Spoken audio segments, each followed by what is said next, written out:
ముఖ్యంగా ఇండ్లు చేతికి అందుకోబోయే లబ్ధిదారులకు మా అక్క చెల్లెళ్ళకి అందరూ కూడా హృదయపూర్వక శుభాకాంక్షలు చెప్తూ, ఎందుకంటే గట్టు మండలం అంటేనే ఒక ప్రత్యేకత.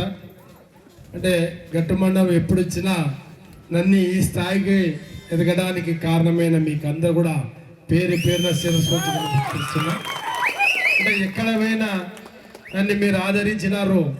2 సార్లు గెలవడానికి కారణమైన మీరు అందరు, ముఖ్యంగా మీరందరూ కన్నా ప్రతి ఒక్క వ్యక్తి నన్ను అభిమానించి 2సారి గెలుపుకి మీరందరూ కూడా కారణమైనారు. మీకు అందరికి ప్రత్యేక ధన్యవాదాలు.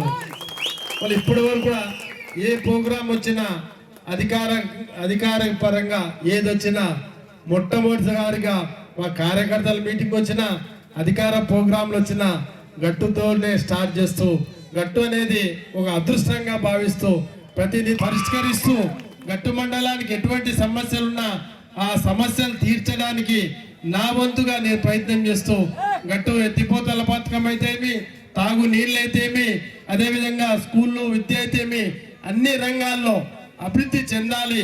గతంలో మనము ఏ విధమైన కష్టాలు పన్నామో ఈరోజు గట్టు తిమ్మప్ప గారు చెప్పినట్లు వలసల, మన గట్టంటేనే వలసలకి ప్రఖ్యాతిగాంచినది.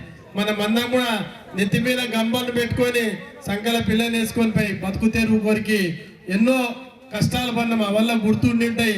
ఎందుకంటే మనిషికి మరుపు అనేది సహజం. ఒక 2 నెలలు ఆ గాయాలన్నీ మారిపోయి ఇప్పుడిప్పుడే మనం బాగా అవుతున్నాం. ఈ గత 10 సంవత్సరాలకెళ్ళి గట్టి అనేది అభివృద్ధి పథకంలో పోతుంది. గతంలో మనం ఏం చూసినాం, ఎక్కడ గుడిసెలు ఉండే, మనకి తిండి లేకుండా, తాగనీక నీళ్లు లేకుండా, సాగునీళ్ళకి సాగు లేకుండా, సాగునీళ్ళు లేక సాగు లేని పరిస్థితి చూసినాం. ఇప్పుడిప్పుడే అభివృద్ధి అవుతున్నాం. మన పిల్లలకి మంచి చదువు చెప్పించుకుంటున్నాం. మన పిల్లలు భవిష్యత్తుని మనం నిర్ణయించే విధంగా ఈరోజు మన పిల్లలకు. మనం ఇంతకు ముందు ఈ ప్రోగ్రామ్ స్టార్ట్ చేసినప్పుడు ఒక పైలట్ విలేజ్ తీసుకుంటే గట్టులోనే అప్పుడు కూడా ఆరగిద్ద విలేజ్ తీసుకొని ఈ ప్రోగ్రాం పెట్టడం జరిగింది. అప్పుడు కూడా మనకి ఉన్న 5 మండలాల్లో హైయెస్ట్ ఇల్లు మంజూరు చేయడం అప్పుడు కూడా ఆరగిద్దకనే హైయెస్ట్ ఇచ్చినారు. ఇప్పుడు కూడా ఒక నియోజకవర్గానికి 3500 తీసుకోవాలి అంటే ఎమ్మెల్యే గారుతో కన్సల్ట్ చేసుకొని మీరు మండల వారీగా అలొకేట్ చేయమంటే ఈ టైం కూడా మనకి దాదాపు గట్టు మండలాన్ని మనకి హైయెస్ట్ ఇల్లు శాంక్షన్ చేయడం. చాలామంది కట్టుకోవట్లేదు. అట్లా కాకుండా అది మీరు కట్టుకోకుంటే మనం లాస్ట్ టైం కొన్ని మందికి డిలీషన్ కూడా చేయడం జరిగింది. కాబట్టి నేనేం కోరుకుంటున్నానంటే ఇప్పుడు మనం ఎంత 780 మందికి ఏమి రోజు ఇందిరమ్మ ఇల్లు మంజూరు చేస్తున్నామో అందరూ కూడా ముందు తొందరగా కట్టుకోవాలి. మనం ఇప్పుడు జారీ చేస్తున్న ప్రొసీడింగ్లోనే అన్ని విధి విధానాలు నిబంధనలు రాయడం జరిగినది. దాంట్లో ఏమంటే మీరు మనకి పత్రం అందించిన 45 రోజుల లోపలనే మీరు ఇంటి పని స్టార్ట్ చేయాలి.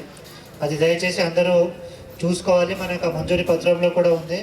45 రోజుల లోపలనే మీరు ఇల్లు స్టార్ట్ చేసుకోవాలి. 1 సంవత్సరం లోపు ఇల్లు కంప్లీట్ చేసుకోవాలి. అది ఉంది. తర్వాత మనకి 5 లక్షలు ప్రతి ఒక్క ఇల్లుకి ఇవ్వడం జరుగుతుంది. సో బేస్మెంట్ అయినాక 1 లక్ష రూపాయి, వాల్ కట్టినాక ఇంకొక 1 లక్ష రూపాయి, స్లాబ్ వేసినాక 2 లక్షల రూపాయి, అండ్ మొత్తం కంప్లీట్ అయినాక తలుపు పెట్టి పెయింట్ అని వేసిన తర్వాత ఇంకొక 1 లక్ష రూపాయి. సో ఇట్లా మనకి 5 లక్షలు ఇవ్వడం జరుగుతుంది ప్రతి ఒక్క ఇంటికి. అట్లాంటిది ఈరోజు 780 ఇస్తున్నాము. ఇదే కాకుండా గవర్నమెంట్ యొక్క ఉద్దేశం మన తెలంగాణ రాష్ట్రంలో ఇక్కడ కూడా గుడిసెలు ఉండకూడదనేది గవర్నమెంట్ యొక్క ఉద్దేశం. కాబట్టి స్టేజ్ బై స్టేజ్ ప్రతి ఒక్కరికి కూడా ఎవరెవరికి గుడిసెలు లేదో, ఎవరెవరికి గుడిసెలో ఉన్నారో వాళ్ళందరికీ కూడా ఇల్లు ఇవ్వాలి అనేది గవర్నమెంట్ యొక్క ఉద్దేశం.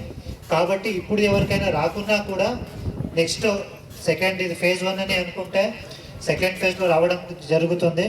కాబట్టి ఎవరికి ఎవరు రాలేదు వాళ్ళది కూడా మనం మళ్ళీ వెరిఫై చేసి లిస్టు పెట్టుకున్నాము. ఇప్పుడు ఏదైనా రాలేదంటే నెక్స్ట్ ఫేజ్లో వస్తుంది. ఇండియా పాకిస్తాన్ తాజా అప్డేట్స్ కోసం డౌన్లోడ్ చేసుకోండి RTV లైవ్ యాప్.